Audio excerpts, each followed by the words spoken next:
¿Se puede llegar a curar un psicópata? Ted Bundy les ayudó para poder clasificar los diferentes tipos de sociopatía. Hay personas que han tenido hasta 23 personalidades. Un narcisista puede ser psicópata.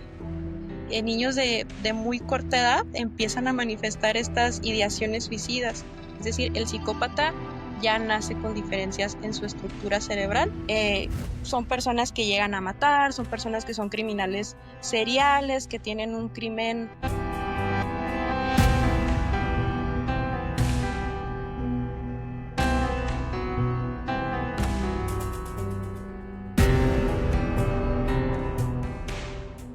Bienvenidos a otro episodio más de su podcast Crónicas de lo Inexplicable.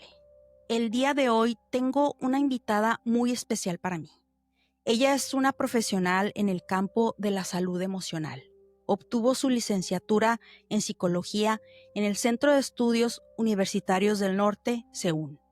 Tengo el placer de presentarles a Rosario Estefanía Hernández. Fanny, buenas tardes, ¿cómo estás? Estoy muy emocionada al tenerte aquí. Por favor, preséntate, danos un poquito más de información acerca de tus estudios, dónde estás actualmente trabajando para que la gente empiece pues a conocerte. Bueno, pues yo también estoy muy emocionada y muy contenta por estar aquí compartiendo este tema tan importante.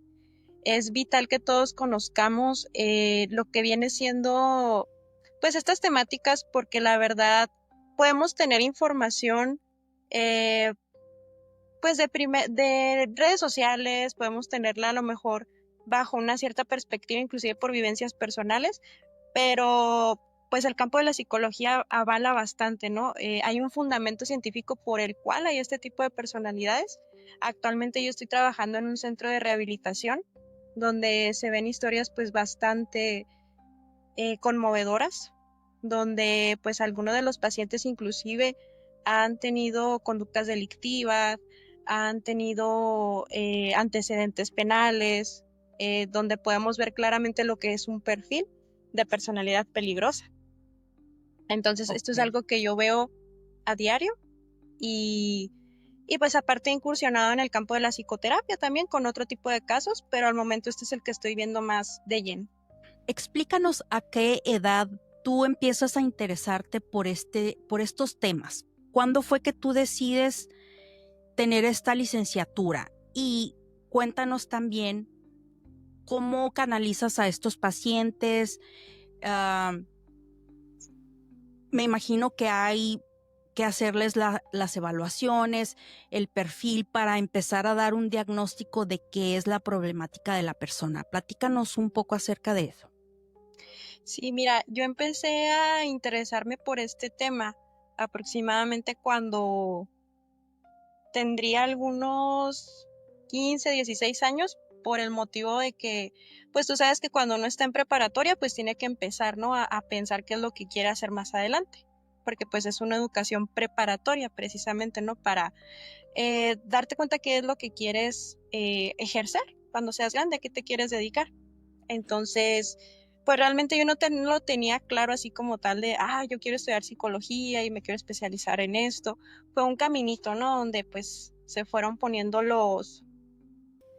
a partir de las vivencias y las experiencias donde yo fui eligiendo.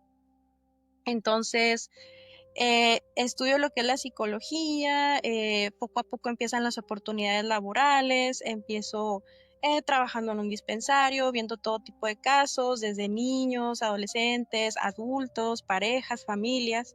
Entonces llega esta oportunidad laboral y es ahí donde yo empiezo a ver más de lleno y más de fondo cómo se forma la personalidad, ¿verdad? Sobre todo esas personalidades tan complicadas que tienen una historia de vida muy turbulenta, muy pues difícil, a diferencia de otros perfiles, a diferencia de otras historias. Entonces, pues ese es mi, pues en resumidas cuentas, ¿verdad? Lo que yo poco a poco empecé a ver. También se podría decir que hay un poco del componente de la experiencia personal. Me ha tocado convivir con personas que a lo mejor a esa edad que yo te comento de 16 años no discernía o no percibía que a lo mejor hay personas que tienen un perfil tóxico de personalidad, que son muy buenas, se podría decir, ocultándolo, son muy buenas tratando de adaptarse a la situación, porque todos tenemos como una idea base de que, pues, una persona con rasgos de personalidad tóxicos, psicopáticos, sociopáticos, eh, son personas que llegan a matar, son personas que son criminales seriales, que tienen un crimen dentro de determinado lapso de tiempo. Traemos como esa idea popular cultural de que eso es una persona sociópata, psicópata con un perfil peligroso de personalidad. Y no, Mira, pues sí, eh, perdón que te interrumpa. Sí, mira, esa era mi siguiente pregunta. Obviamente hay muchas personalidades y te vas a topar con todo tipo de trastornos. Háblanos un poco acerca de ese tipo de personalidades peligrosas, para empezar a entender cuando una persona, como tú lo comentas, es tóxica o otra persona va a ser sociópata, narcisista. Danos ejemplos y cómo podemos identificar a esas personas, porque muchas veces hasta te las topas, hablando de personas tóxicas, te las topas en tu misma familia.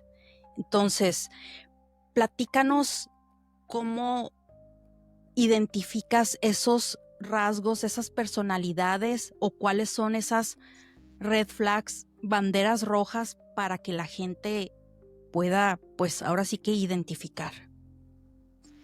sí, mira, por lo general nosotros podemos tener una idea, sobre todo ahora que está más difundido los temas de salud mental. Eso es algo bien positivo. O sea, la mayoría de la gente ya tiene como más información sobre cuál es la salud mental, sobre qué es lo que se necesita para poder tener relaciones sanas, relaciones interpersonales que sean sanas, que sean positivas, porque eso influye en mi estado de ánimo, influye eh, en mi funcionalidad y sobre todo en ese aspecto, ¿no? En la salud mental, la cual es bien importante porque se refleja en todas las áreas.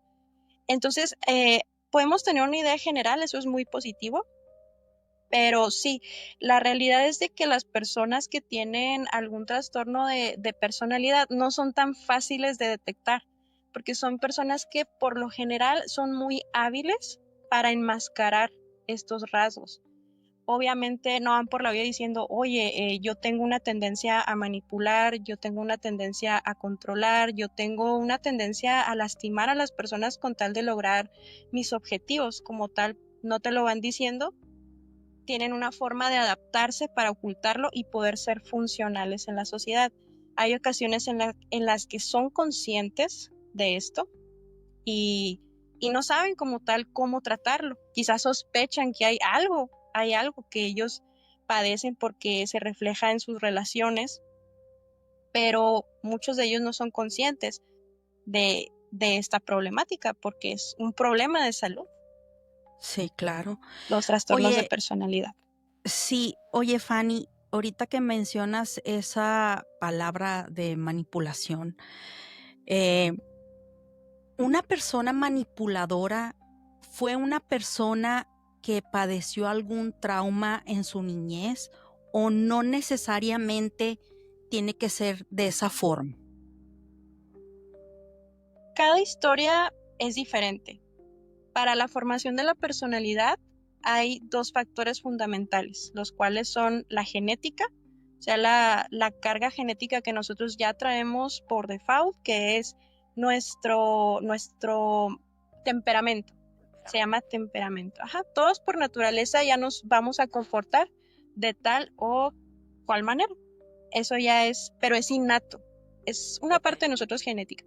La otra parte que es el carácter, esta se va formando por las circunstancias ambientales, es decir, cómo fue papá conmigo, cómo fue mamá conmigo, qué número de hermano fui, cuál era mi situación económica, cuál era mi situación social, en qué escuela estuve, en qué país. Todos estos son factores externos que también conforman mi personalidad.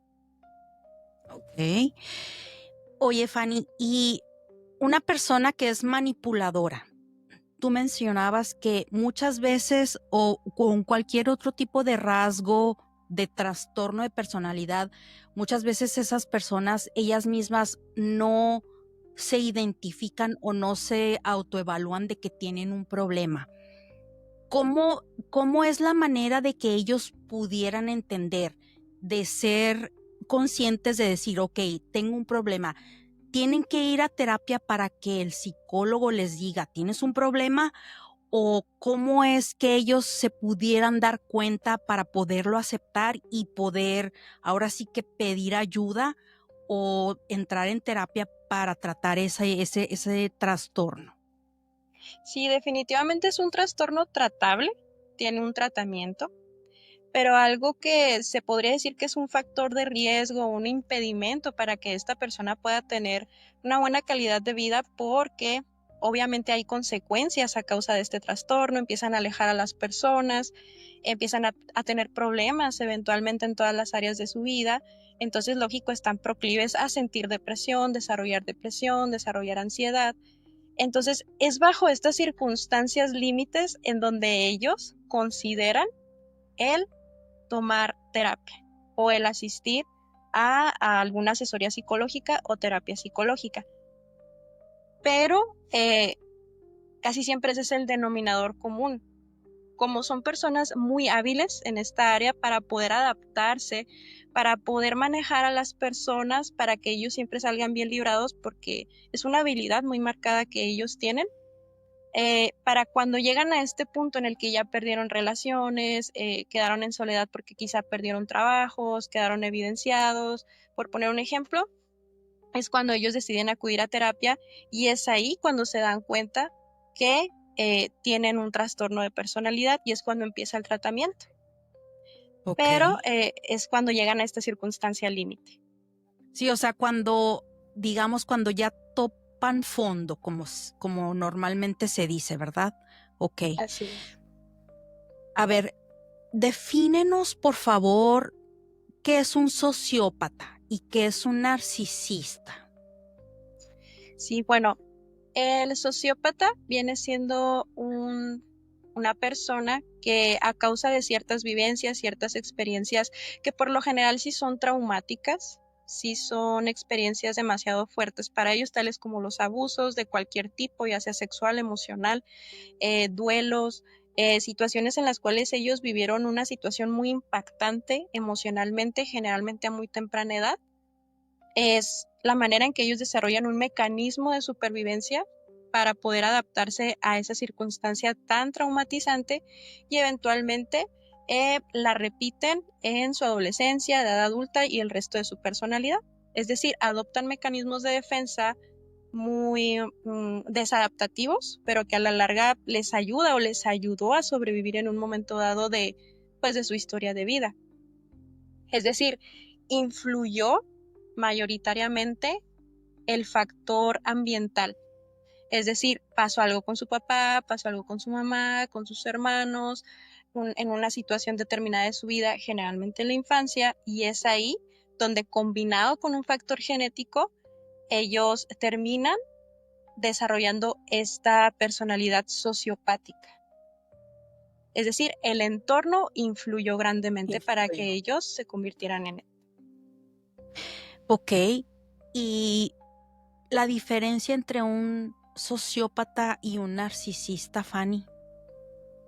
Sí, es muy, muy, muy parecido, porque igual el narcisista por lo general pasó por una situación igual, muy difícil, a temprana edad, siendo un niño, una niña, algo sucedió con papá, algo sucedió con mamá, algún abuso de cualquier tipo, pero la diferencia es que estas personas desarrollan una tendencia a necesitar de la importancia y la atención excesiva de las personas a su alrededor. Por ejemplo, el sociópata puede ser una persona con un perfil bajo, puede no necesariamente querer la atención y la admiración de las personas, simplemente tendrá sus metas y objetivos, pero no necesariamente a ese nivel de quiero la atención y quiero la admiración de las personas. Y este es el perfil de personalidad narcisista. Es decir, yo necesito que me alaben, Yo necesito que la gente se dé cuenta de lo valioso que soy, de lo valiosa que soy, pero sobre todo es de lo superior, es la palabra adecuada. Es un sentido de superioridad enorme el que ellos tienen. Ok, ¿se podría decir que un narcisista es hasta cierto punto egoísta, Fanny? Así es. Son personas que con tal de lograr este objetivo de admiración, de la admiración del resto de las personas, del prestigio, del reconocimiento, no importa lo que tenga que hacer para poder llegar a este reconocimiento. Cuando tú hablas de que ellos necesitan el reconocimiento o necesitan, pues sí, esa es la palabra, el que la gente los alabe o les diga, ¿verdad? Qué exitoso eres, por ejemplo, ¿no? Ellos necesitan sentir todo eso. Pero, ¿qué pasa con su autoestima? ¿Es realmente una autoestima muy alta o es todo lo contrario? Evidentemente tienen una autoestima alta, pero no es una autoestima auténtica, en un sentido de que están compensando esas vivencias, esas experiencias que los hicieron sentir pequeños, que los hicieron sentir frágiles, lo compensan con una autoestima falsa, por así decirlo, que es muy alta, pero es falsa. ¿Por Ok, qué? Estoy compensando mi sentido de inferioridad en el fondo, mi complejo. ok. Y las personas que son apáticas o bueno, tal vez a lo mejor la palabra ni es la correcta, que no tienen una empatía hacia las demás personas. ¿En qué categoría se encuentra una persona, por ejemplo, una pareja, ya sea, llámese esposo, esposa, novio, novia, que hasta cierto punto tiene rasgos narcisistas y que piensa nada más en él o en ella mismo, o sea, en sí mismo, pero el dolor de la pareja no le importa, no le interesa? ¿En qué categoría entraría ese tipo de rasgos? Bueno, un perfil parecido al que tú me acabas de describir puede entrar inclusive en los dos. Es decir, una persona puede tener sociopatía, puede tener narcisismo y puede tener psicopatía inclusive. Porque son diferentes. Por ejemplo, Ok. la sociopatía, pues como te había comentado, un narcisista puede ser sociópata. Ok. Un narcisista puede ser psicópata. Pero existe la posibilidad de que un narcisista, solo sea narcisista, pero no tenga como tal ni psicopatía ni sociopatía. Pero existe la posibilidad de que estén los tres presentes. Oh, ok. Y cuando hablas de psicopatía, psicopatía, ¿verdad? ¿Qué, ¿Cuál vendría siendo la definición para una persona con psicopatía?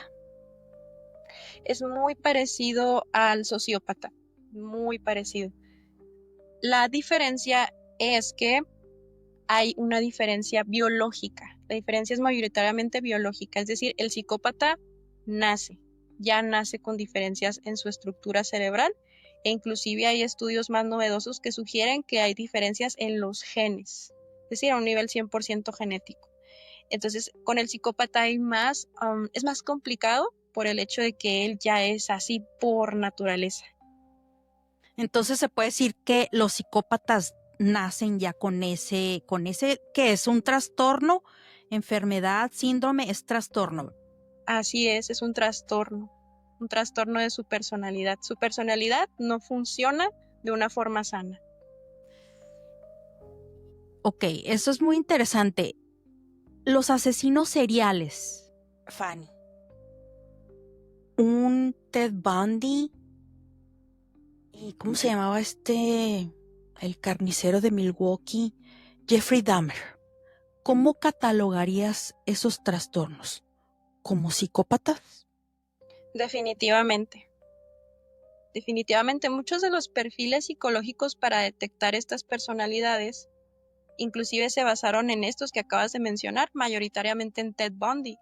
Inclusive Ted Bundy les ayudó para poder crear este perfil psicológico, para poder clasificar los diferentes tipos de sociopatía que pueden existir.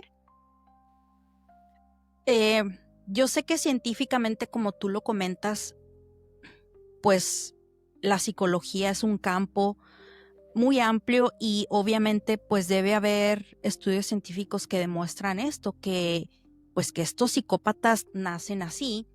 Sin embargo, si te vas un poquito, si me salgo un poco de lo que la ciencia te dice, la religión, ¿verdad? ¿Qué es lo que sabemos acerca de el ser humano?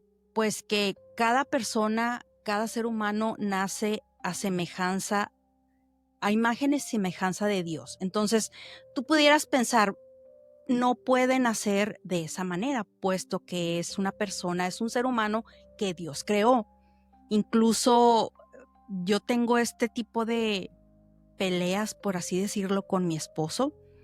Él es cristiano y cuando vemos algún documental o algún tipo de película sobre un asesino serial, sobre alguien que, pues, que tiene este tipo de trastorno tan fuerte, él me ha comentado, no es que nazcan así, es que no es posible porque el ser humano es pues la creación de Dios, es creado imágenes a imagen y semejanza de Dios. Sin embargo, pues lo que te dice la ciencia, ¿verdad? O sea, ya en su cerebro, en su química, pues ya estas personas nacen con este trastorno.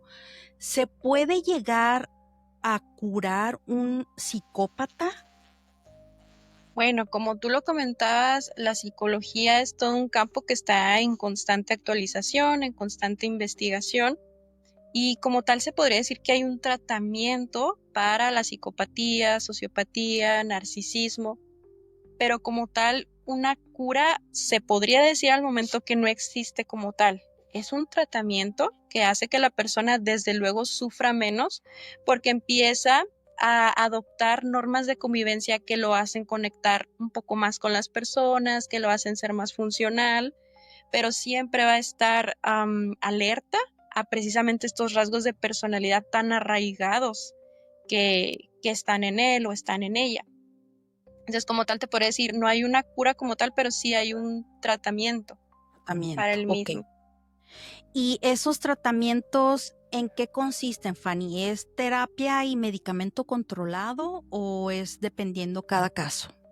Sí, dependiendo cada caso, por ejemplo, si una persona con este trastorno de personalidad en algún punto desarrolla depresión, desarrolla ansiedad por las consecuencias de sus actos, eh, es importante, como cualquier persona con depresión y ansiedad, que esté bajo un tratamiento farmacológico, pero también esté acompañado de un tratamiento psicoterapéutico.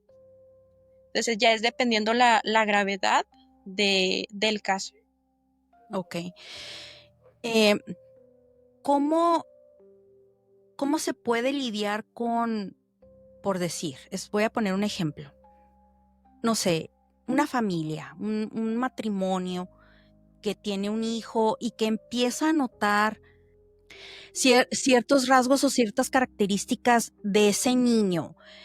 No sé, he visto casos, por ejemplo, hay niños que tienden a ser, pues, no sé cómo describirlos, pero con cierta malicia, porque es la verdad, o sea, tú puedes ver el comportamiento del niño eh, molestando ya sea al hermanito o al primo o no sé, al amiguito. Y tú logras identificar, caray, o sea, esto que está haciendo este niño es, pues, lo golpea, disfruta con el dolor de el hermanito o del amiguito. ¿Cómo una familia puede enfrentarse a este tipo de problemática? Yo he visto en amistades donde pues este tipo de niños son, ¿cómo te explico? Es muy notorio que hagan este tipo de, no es travesura, actúan con dolo. ¿Cómo te llegan a ti este tipo de casos? ¿Cómo tratarlos? ¿Qué aconsejar a los padres? Sí, sí, he llegado a tener estos casos y entre más temprana edad reciban ellos terapia psicológica es mejor aún e inclusive es preventivo porque eso evita que se cronifique el problema, ¿verdad? Que se agrave el problema. Entonces, entre más jovencitos lleguen, entre más niños lleguen, que mejor porque reciben una orientación adecuada para que no se vuelva grave eh, a futuro este trastorno de personalidad. Tú lo acabas de mencionar, evidentemente hay niños donde se puede observar que hay una alta tendencia a que de adultos pues desarrollen algún tipo de patología como o su personalidad ya esté, se pueda notar en su temperamento, que ya tienen conductas que evidentemente no están bien, que evidentemente ellos inclusive pueden llegar a disfrutar. Estos son los rasgos de personalidad de estos tres perfiles que estamos viendo. Entonces, sí, es evidente que desde niños ya empiezan a mostrar signos y síntomas. Claro, evaluando a plenitud el caso, bueno, podríamos darnos cuenta de que, bueno, depende de la dinámica familiar, quizá hay una situación que esté pasando en la familia, quizá hay una situación que está pasando en la escuela, habría que rastrear todos los elementos, todos los componentes para como tal dar un diagnóstico certero y decir, bueno, esta personita, este niño tiene este trastorno, hay que darle este tratamiento, ya sea de personalidad y vamos a ver qué está influyendo en él, si es un factor genético o si es un factor que tiene mucho que ver ambientalmente hablando, es decir, su entorno. Su entorno. Hay otro tipo de trastornos como la esquizofrenia. La esquizofrenia es, ¿qué se puede decir? ¿Es una enfermedad o es un trastorno? Si es un trastorno psicótico, este no es un trastorno de personalidad, es decir, el trastorno de personalidad podemos observar al individuo que pues su cognición funciona bien, o sea, su pensamiento funciona bien, no tiene como tal problemas, inclusive puede llegar a no tener depresión, no tener ansiedad, es decir, la persona está consciente o es consciente de que hay algo que funciona mal en él, que lo intuye, o sea, puede intuir que bueno, creo que todo lo que me está pasando, pues yo tengo mucho que ver, ¿verdad? Hay algo que yo estoy haciendo para generar este daño en las personas o para que se alejen, o evidentemente en algún momento se van a dar cuenta de lo que pues yo estoy haciendo que no está bien. O sea, no hay como tal un impedimento eh, que les, un impedimento cognitivo es la palabra. Pero en Ok. el caso de la esquizofrenia sí hay un impedimento cognitivo, porque una persona con esquizofrenia ya tiene alterado su pensamiento por diversos factores. La esquizofrenia es multifactorial, puede ser consumo de sustancias, puede ser algo hereditario, eh, puede ser una situación que lo propició, está el factor genético, el factor ambiental, pero como tal no es un trastorno de personalidad, ese es un trastorno neurótico, es decir, hay un funcionamiento se podría decir, un mal funcionamiento, una disfuncionalidad del sistema nervioso y eso afecta mi forma de pensar, mi forma de percibir la realidad. Wow. Entonces, las personas con esquizofrenia pueden tener alucinaciones, pueden ver cosas que no existen. Platícanos si has tenido tú algún caso de algún paciente con este tipo de, ¿cómo lo llamaste? Cognitivo, problema cognitivo. Sí, hay problemas cognitivos, pero también específicamente viene siendo un trastorno de psicosis, un trastorno psicótico. Trastorno psicótico. ¿Has tenido tu oportunidad de ver pacientes con este tipo de problemas? Así es. Actualmente tengo aproximadamente 2 pacientes en la actualidad. He atendido en el pasado, evidentemente porque han estado bajo el consumo de sustancias, entonces tristemente el cuerpo llega a un punto en el que ya no puede tolerar todas las secuelas y todo el daño que en sí la adicción genera, entonces tristemente he visto casos donde el paciente en anteriores procesos sí tenía una funcionalidad, sí tenía, no tenía estas secuelas del consumo de sustancias después de una desintoxicación y he tenido procesos donde tristemente he visto que han desarrollado esquizofrenia. Y es lamentable porque se ve evidentemente que la persona alucina, que la persona tiene diferentes alucinaciones, ya sea visuales, auditivas, somáticas. Entonces sí los tengo actualmente. Los veo Y a diario. híjole, qué difícil. ¿Es tratable la esquizofrenia? ¿Una persona puede vivir con este padecimiento durante su vida o hay etapas en las que puede mejorar? Hay etapas en que va a tener que estar, no sé, probablemente en algún hospital psiquiátrico. Platícanos cómo cómo se visualiza una persona cuando ya se le se le diagnostica la esquizofrenia. Así es, hay un tratamiento para la esquizofrenia en donde si la persona lo sigue lo más adherentemente posible o lo más disciplinadamente posible, pues claro que tiene una gran oportunidad de adaptarse a la sociedad, de tener su vida normal, su vida funcional. Claro que va a tener que estar un poco más alerta porque ellos son muy proclives a desarrollar lo que viene siendo etapas psicóticas, brotes psicóticos se llaman. Es decir, ellos empiezan a tener un cierto aumento de lo que son las alucinaciones, las ideas, los delirios, pues dependiendo su caso, adaptado a ellos, pero sí pueden ser personas funcionales, sí pueden, inclusive la mayoría son muy inteligentes, tienen muchas capacidades, tienen muchos talentos. Entonces, sí, definitivamente una persona con esquizofrenia puede regresar a la normalidad, puede funcionar. Claro, como tal no hay una cura, simplemente hay un tratamiento a seguir. Tratamiento.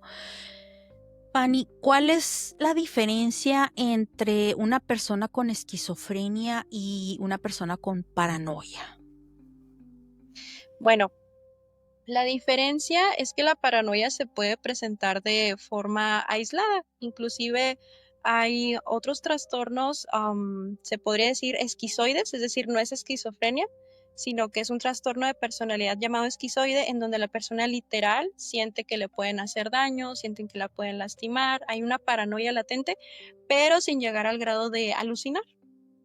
Ok. Y en cambio la esquizofrenia sí puede presentarse mayoritariamente la idea de que me van a hacer daño, pero presentado con alucinaciones. O sea, no hay un criterio como tal que me diga, esto es una alucinación. No, ellos sienten que es real y no lo cuestionan.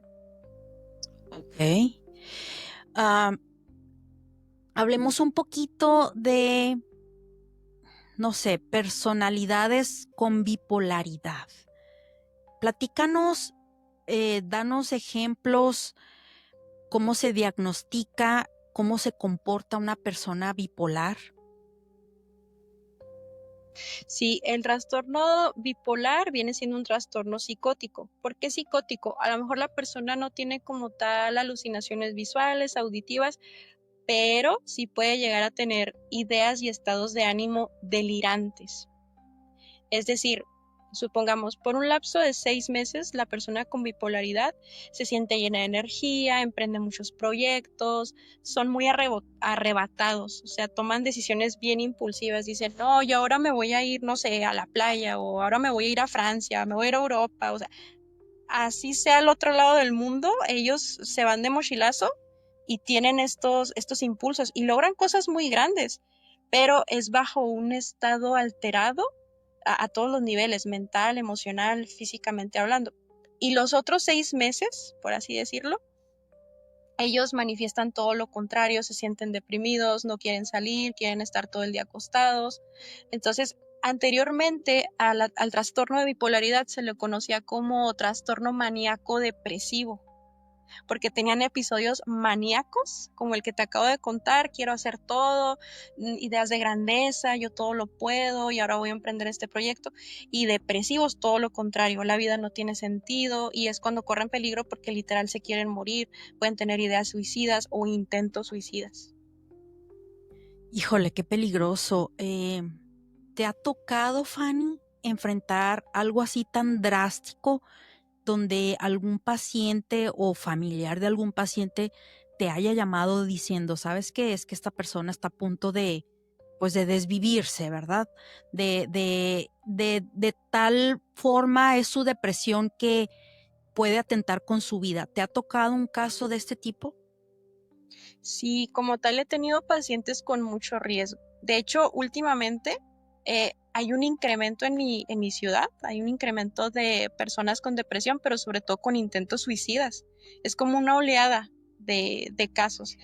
Te estoy hablando de que esos casos que yo tenía a lo mejor se podría decir cada medio año, cada año, pues ahora los tengo cada 15 días o cada semana inclusive. O sea, es un incremento tremendo de esta problemática y sobre todo personas con ideación suicida, inclusive con intentos suicidas. Híjole, y este incremento se ha dado, ¿cuál es la tendencia? ¿Personas jóvenes, mujeres, hombres? ¿Qué es lo que indica la tendencia? Ahorita la tendencia, igual voy a investigar bien las estadísticas porque te comento, es un fenómeno que no, yo en lo personal no había visto antes, pero también de colegas he sabido que es igual, ¿verdad? O sea, ellos están viendo un incremento total en nuestra ciudad natal, pero sí, mayoritariamente son personas adultas, pero es impresionante ver que son también niños, inclusive. Niños de muy corta edad empiezan a manifestar estas ideaciones suicidas. Siento que son niños de 8 años, 7 años, 6 años, o sea, pequeñitos. Entonces, mayoritariamente son personas adultas, pero nos llama la atención que también son niños los que están presentando estas ideaciones. Híjole, qué peligroso y qué triste. Fanny, hay otro tipo de trastornos, pienso yo, menos peligrosos, pero igual te pongo ejemplo y yo soy una de ellas. Los pensamientos catastróficos.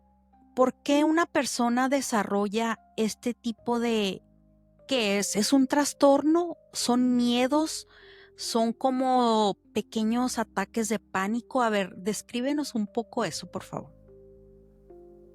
Sí, bueno, los pensamientos catastróficos, de hecho, son errores de cognición. Nosotros lo conocemos como errores de cognición o errores de pensamiento porque es una visión de la realidad que es errónea.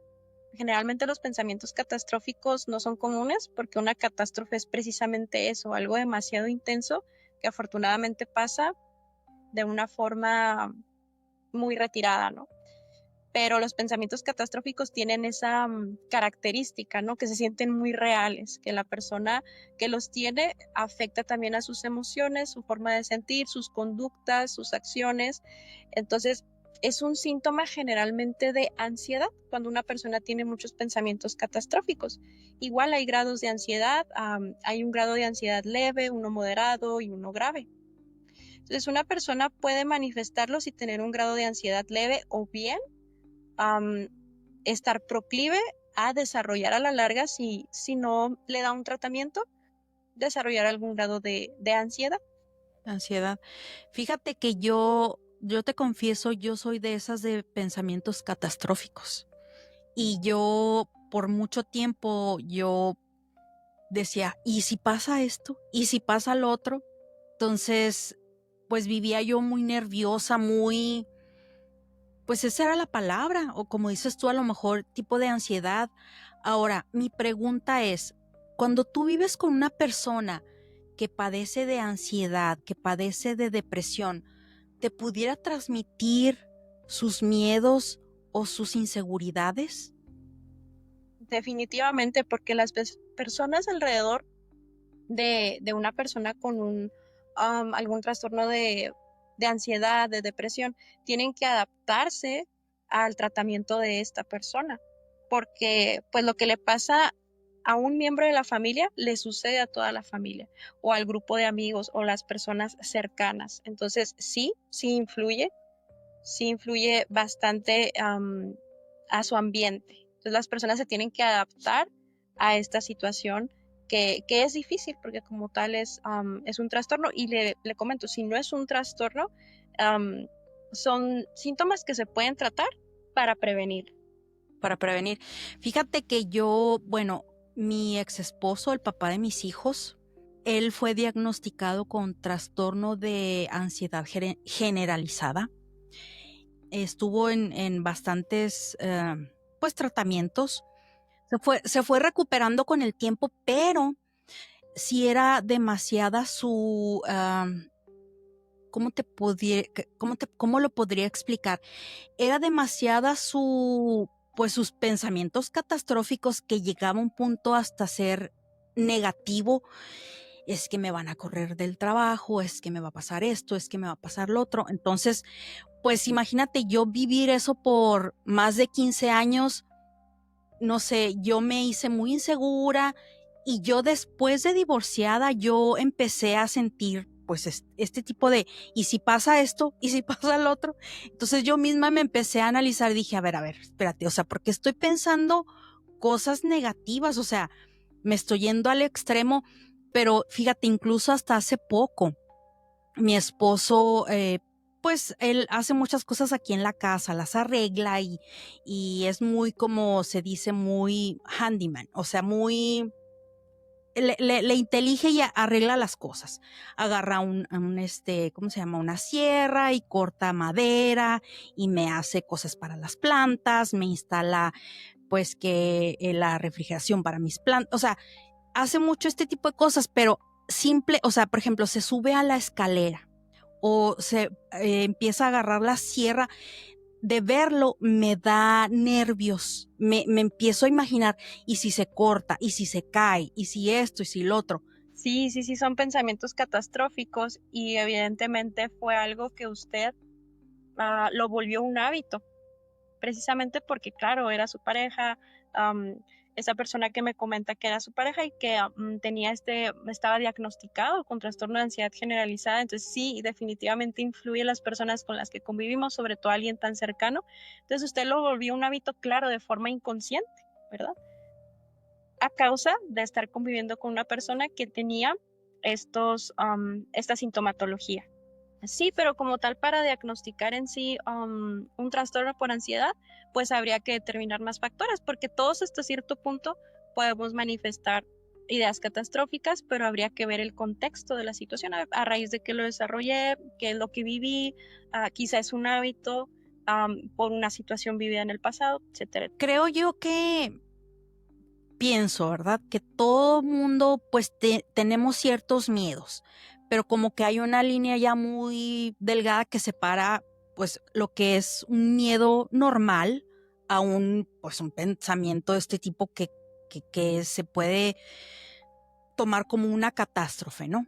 Entonces, bueno, todo ese tipo de cuestiones, yo me empecé a dar cuenta, bueno, ¿por qué me imagino esto?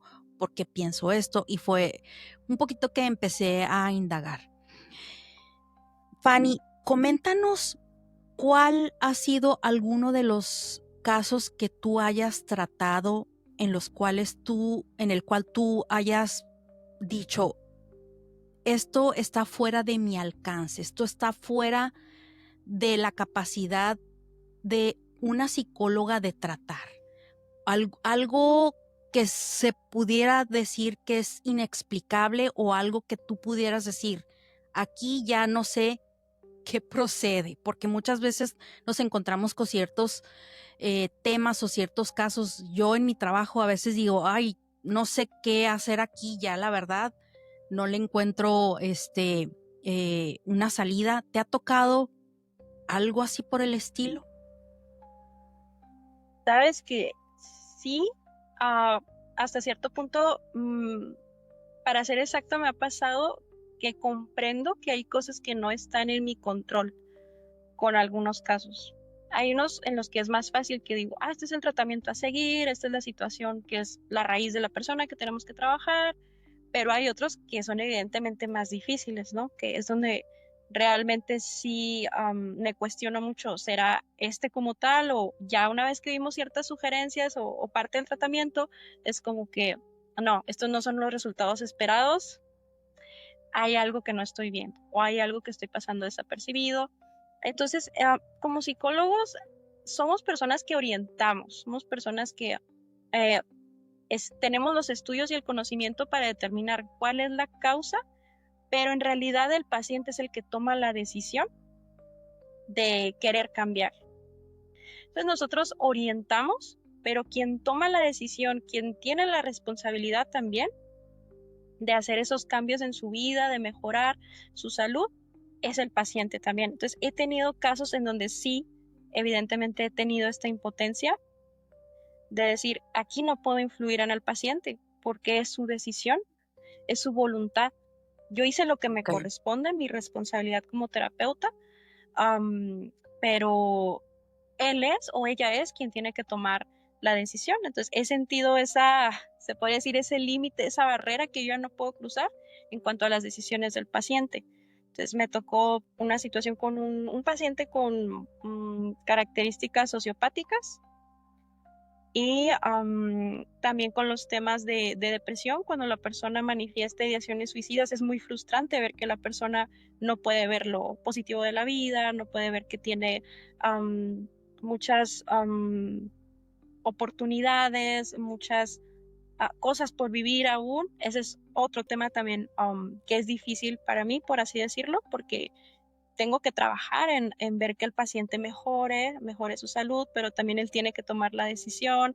Y esos son como los temas un poquito más en los que yo puedo Fuera, llegar a sentir una cierta impotencia.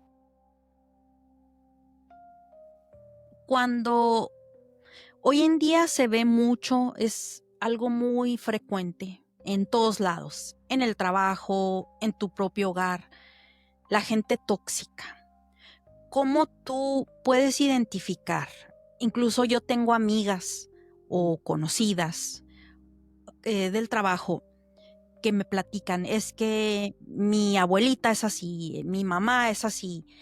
Y con esas pláticas te empiezas a dar cuenta y pues yo no tengo el conocimiento para nada de lo que es este tipo de trastornos, pero simplemente con escuchar cómo se comporta esta persona, tú dices, esta persona es tóxica. ¿Cómo identificar a estas personas? Porque yo también he escuchado mucho que la gente se acostumbra. Ay, es que es mi esposo y pues tengo hijos y pues no me puedo separar y pues que así me tocó. Pero la persona es tóxica. Entonces, ¿cómo, qué mensaje poder darle a la gente con esas banderas rojas que existen? Porque muchas veces desde el noviazgo vemos este tipo de conductas por parte de la pareja y pues la gente está totalmente enamorada y no pone atención, pero tenemos que ahora sí que tener pues los pies bien puestos en la tierra y decir, a ver, ¿por qué este comportamiento de esta persona? Eh, que me diga a mí aguas, aguas porque aquí hay algo.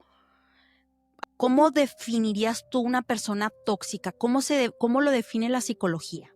Pues evidentemente son personas que tienen una disfuncionalidad, una falta de adaptación al ambiente, a sus circunstancias, porque la toxicidad precisamente viene siendo una situación en la que yo ya no me siento cómoda, ya no me siento a gusto, me siento invadida, a nadie nos gusta y de hecho no es sano ser controlados, ser manipulados, que mi voluntad sea manipulada y que yo tome decisiones en base a lo que quiere otra persona y hacer a un lado lo que yo quiero, mis necesidades. Entonces estamos entrando en una relación tóxica y evidentemente se puede presentar en familia. Desde la familia es un tema muy importante de tocar porque todos podemos llegar a tener personas muy cercanas como la familia, algunos familiares que pueden ser tóxicos, que pueden ser nocivos para nuestra salud.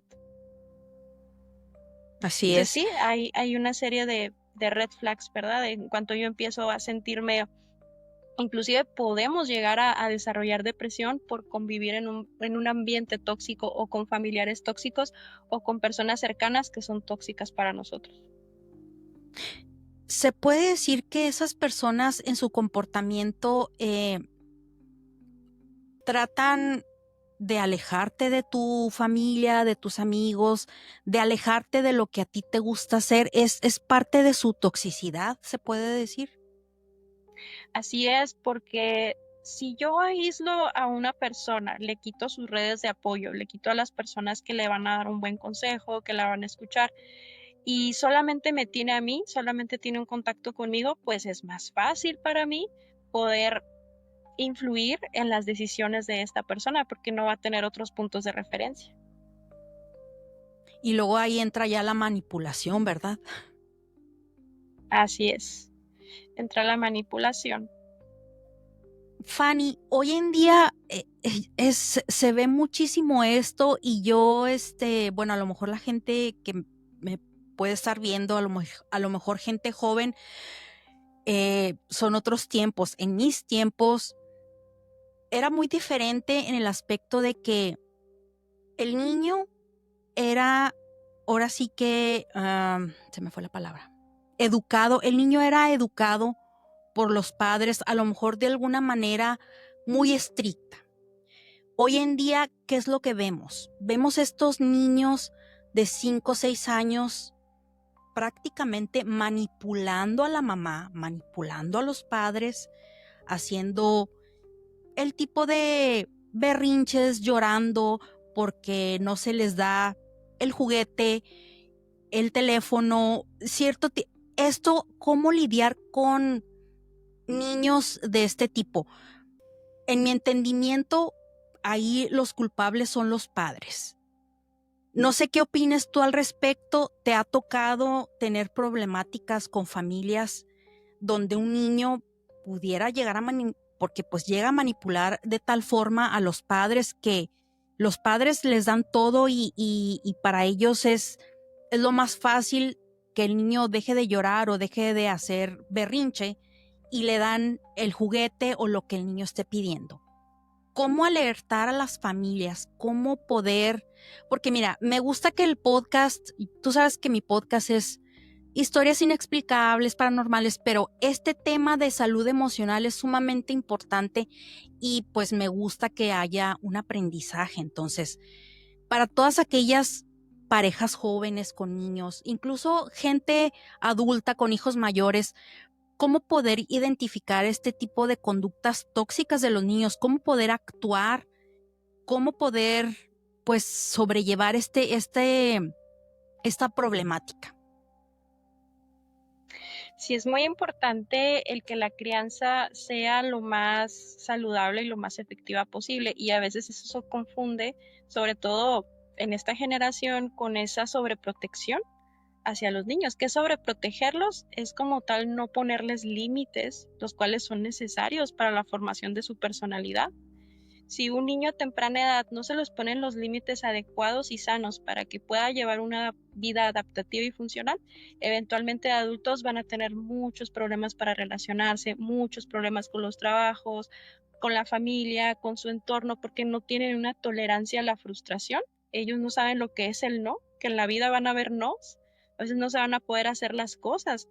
Entonces, por evitarles esta frustración que un niño puede llegar a sentir al decirle, no, no vas a hacer esto, en esta ocasión no se puede, no puedes hacer esto porque van a haber consecuencias. Entonces, por evitarles esa frustración, esa incomodidad, tristemente no desarrollan esa madurez, esa fortaleza que se necesita para enfrentar la vida. Fanny, ¿qué opinas tú acerca de que en el pasado, como lo vuelvo a comentar, ¿verdad? Pues en mi generación, ahora sí que cuando yo era niña, o aplica para mi mamá, para mis abuelos. Era una especie de una educación a lo mejor hasta cierto punto demasiado estricta. Y si te fijas, incluso te topas un chorro de memes, muchísimos memes en Facebook, en las redes sociales, de que cómo fuimos creciendo, la gente que nació en los 80, 70, que no necesitamos psicólogo. Es algo muy, no sé, muy notorio. Y si te pones a pensar, en el pasado realmente no había el impulso que hoy hay con referencia a la salud mental. ¿Cuál es tu opinión? ¿Cuál es tu perspectiva acerca de eso? ¿Por qué en el pasado no necesitamos los psicólogos y ahora se está dando mucho este tema de trastornos emocionales, psicológicos? ¿Qué opinas? Bueno, la psicología, a comparación de otras ciencias, es una ciencia muy joven, muy joven.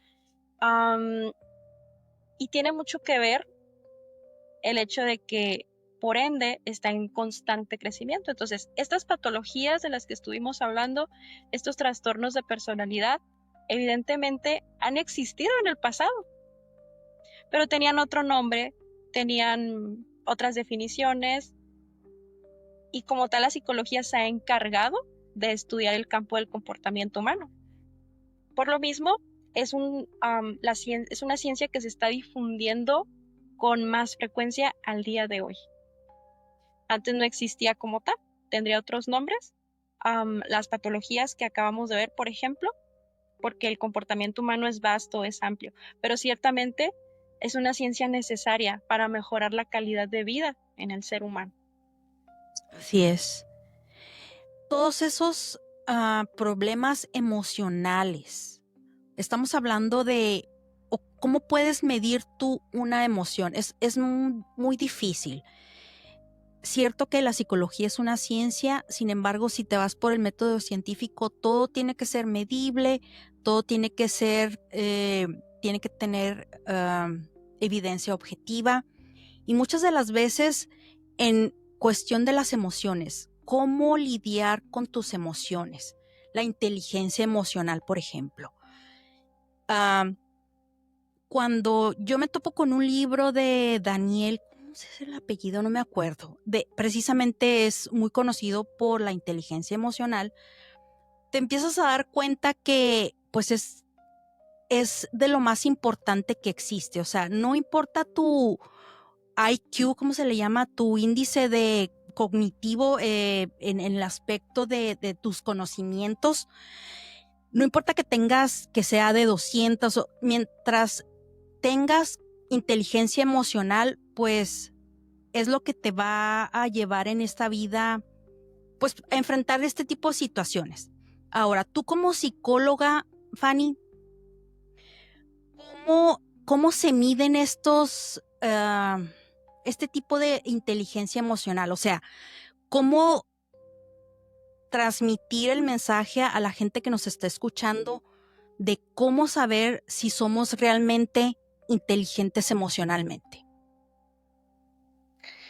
Bueno, todos conocemos o tenemos un concepto de lo que es la inteligencia, sobre todo el modelo estudiantil que se ha seguido por bastante tiempo.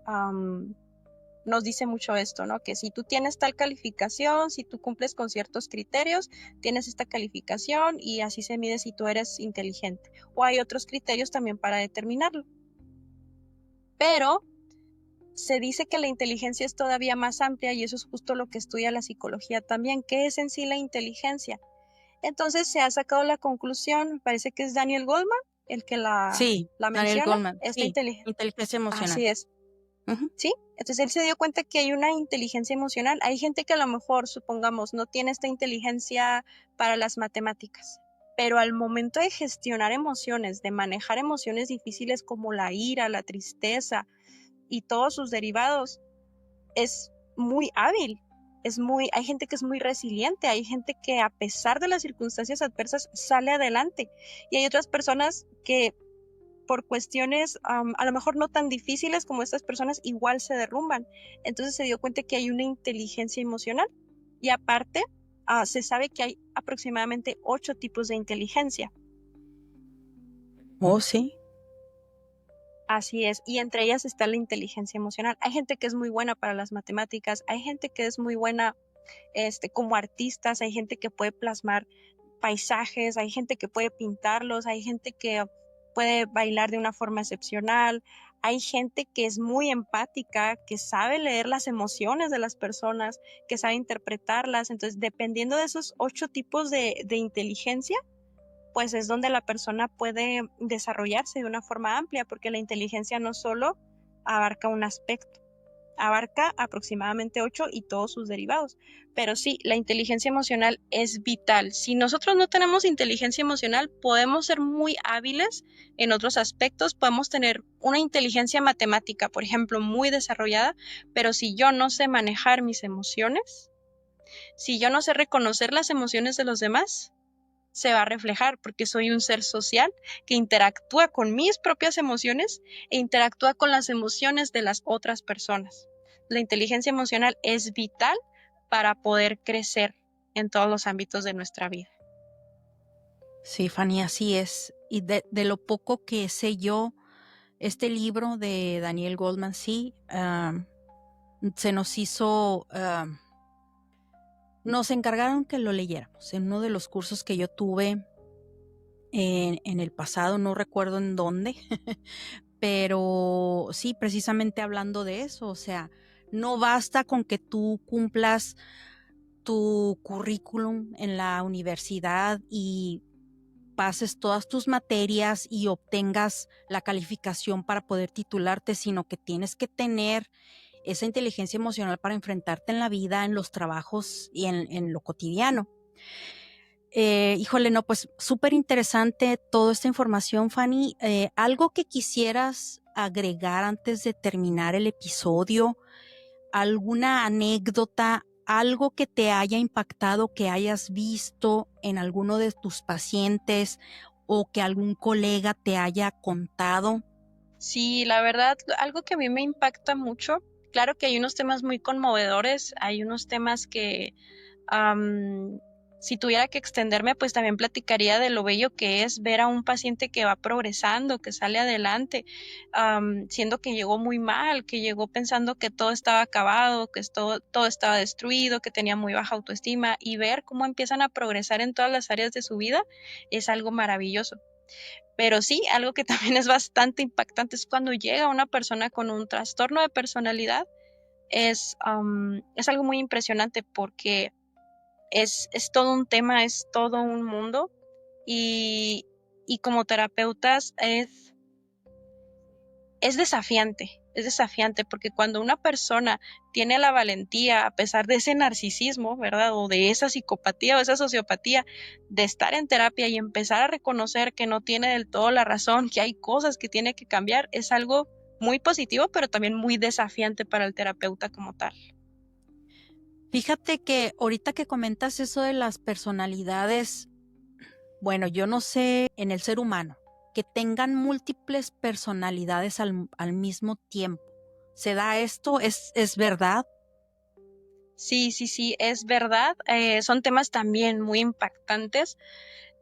Como tal, no me ha tocado atender esta patología como tal, pero sí he sabido por colegas lo que es atender a una persona con personalidad múltiple. Es muy impresionante porque literal se ven como otras personas. Es el mismo cuerpo, pero la personalidad no es la misma. Es como si tuvieran varios habitantes en un solo cuerpo. Es algo muy notorio y es algo muy real, inclusive para el mismo terapeuta.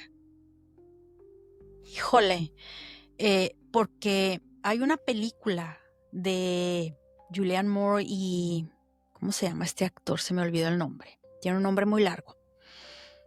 Creo que se llama Seis Almas, algo así, y trata de eso precisamente, de personalidad múltiple. Pero es cierto esto, Fanny, que en el momento que tú pudieras estar hablando con la persona que padece este trastorno, en ese momento pudiera darse ese cambio de ahora ya no es Pepito Pérez, por ejemplo, ahora es Lupita. O sea, puede ser ese cambio de personalidad así como que un switch o es como que paulatino. Hoy soy Pepito Pérez y mañana soy Lupita. Sí, sí, sí, es muy impresionante porque literalmente no se ve como una actuación, se ve como que el paciente realmente lo está viviendo, realmente no estás con esa misma persona, estás con otra. Entonces, la terapia va enfocada a eso, a tener que integrar las personalidades para que todas se pongan de acuerdo, ya sean dos personalidades, tres personalidades, cuatro personalidades. Si nos ponemos a analizar los casos, hay personas que han tenido hasta 23 personalidades o todavía más. Son casos muy extremos, pero sí, depende el caso de la persona. Pero el objetivo de la terapia es integrar estas personalidades, integrarlas para que se pongan de acuerdo para poder funcionar, para que la persona pueda, vaya, esos tres habitantes, cuatro habitantes que están dentro de ella, que no es voluntario, no es como que ellas digan, ahora va a salir esta personalidad porque la necesito para esto, ahora va a salir esta otra para esto, no. La persona no es consciente, simplemente se disocia, por eso también es llamado el trastorno de identidad disociativo, que la persona literal está dividida, no sabe en qué momento salió Carla, en qué momento salió Alejandra, en qué momento salió Carlos, porque pues tienen su nombre y su personalidad y su peculiaridad. Entonces no son conscientes de en qué momento salieron estas personalidades.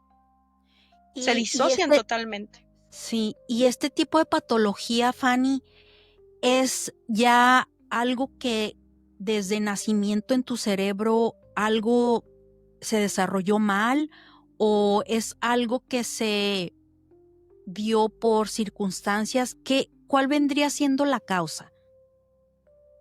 Y entra en el espectro de los trastornos psicóticos, es decir, la persona no tiene un criterio de lo que está pasando, como una persona con esquizofrenia, una persona con bipolaridad, y generalmente el denominador común es sobre personas que vivieron abusos muy fuertes de personas cercanas, ya sea abusos sexuales, abusos físicos, golpes, maltratos, y es su forma de sobrevivir, de sobrellevar la situación. La mente se disocia, la mente se separa y es cuando empiezan a desarrollar otras personalidades, pero sí, la mayoría tiene como denominador común traumas muy fuertes, eventos traumáticos a temprana edad. Híjole. Es un tema súper amplio. Ahorita me acordé del autismo, de muchos síndromes. Bueno, podríamos durar otra hora aquí hablando, Fanny. Yo te quiero agradecer por tu tiempo, porque toda esta información es sumamente interesante y bueno, como lo repito, me gusta que mi podcast tenga algún aprendizaje. Espero que la gente haya disfrutado esta plática. Me gustaría invitarte para una segunda parte porque creo que la salud emocional hoy en día es sumamente importante y mucha gente no, pues no tiene como que la conciencia que no tenga la conciencia, como que no lo deja de un lado. O sea, me siento bien físicamente, no me duele la cabeza, pero tenemos nuestros problemas. Un día podemos amanecer un poco tristes, yo con mis pensamientos catastróficos, entonces eh, es algo sumamente importante que hay que difundir, tener una buena salud mental. Entonces, Así pues, es. quiero darte las gracias por tu tiempo. ¿Quieres cerrar con algún comentario o algo que tú quieras agregar? Bueno, pues que la salud mental es muy importante. No puede haber salud física si no hay salud mental, porque estamos conectados. Nuestra mente está conectada a nuestro cuerpo a nuestra mente. Entonces, es muy importante el cuidar nuestra salud mental. Así es. Y otra cosa que también quería comentar, hay mucha gente que se queda callada. Hay gente que no expresa lo que siente. Y así es muy importante para la salud mental el expresarnos, ¿verdad? El decir lo que pensamos, lo que sentimos, porque muchas veces no es posible el que podamos expresar como tal que sentimos, que pensamos, porque quizá la situación no es la adecuada, quizá no es el momento de expresarlo, no es el momento de decirlo, pero se queda reprimida esa emoción. Entonces, al momento de acudir a terapia o con una persona que va a guardar el secreto profesional y que va a ver la perspectiva, va a ver la situación desde otra perspectiva, entonces es cuando nos liberamos. Porque muchas veces hay cosas que no vamos a poder platicar como tal en el momento, pero sí vamos a tener que hacer algo con esa emoción que no pudimos expresar. Entonces son demasiados momentos en los cuales nosotros tenemos que, por la situación, eh, reprimir y guardar. Y no tenemos ese sistema de vaciado, de que todo lo que recibimos pues tiene que salir, tenemos que liberarlo. Y nos quedamos con esto, pues es muy probable que a futuro desarrollemos trastornos depresivos, trastornos de ansiedad. Entonces es muy sano que nosotros podamos depurarnos de toda la información que recibimos porque somos seres humanos y necesitamos también un espacio para nosotros para poder sanar. Así es, Fanny. Fanny, para la audiencia, coméntanos dónde la gente te puede contactar. ¿Tienes página de Facebook? Danos tus redes sociales. ¿Dónde te encuentras actualmente? Bueno, sé que vives en Delicias, pero danos más información acerca de ti para aquellas personas que pudieran tal vez necesitar algo, pues, en referente a este tipo de trastornos. Sí, tengo una página de Facebook que se llama Rosario Estefanía Psicóloga. Y ahí me pueden encontrar, ahí vienen todos mis datos, también tengo un número de telefónico, el cual pues la gente puede accesar para agendar cita y pues poder empezar un tratamiento de ser así.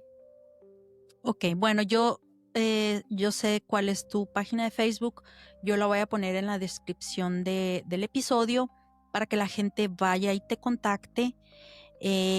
¿Haces algún tipo de consulta virtual, Fanny, o tiene que ser presencial?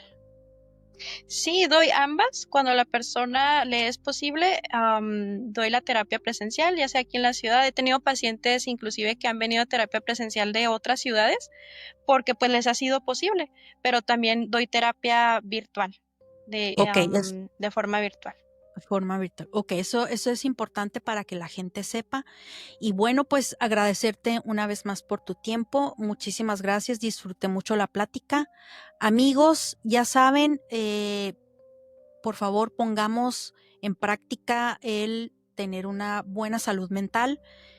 Gracias si llegaron hasta el final del episodio. Si les gustó el contenido, por favor, vayan y califíquenme Spotify con las estrellas que consideren. Nos vemos en la siguiente historia. Esta no fue una historia inexplicable, pero fue una historia que podemos difundir para fomentar una buena salud mental. Bendiciones a todos. Hasta luego.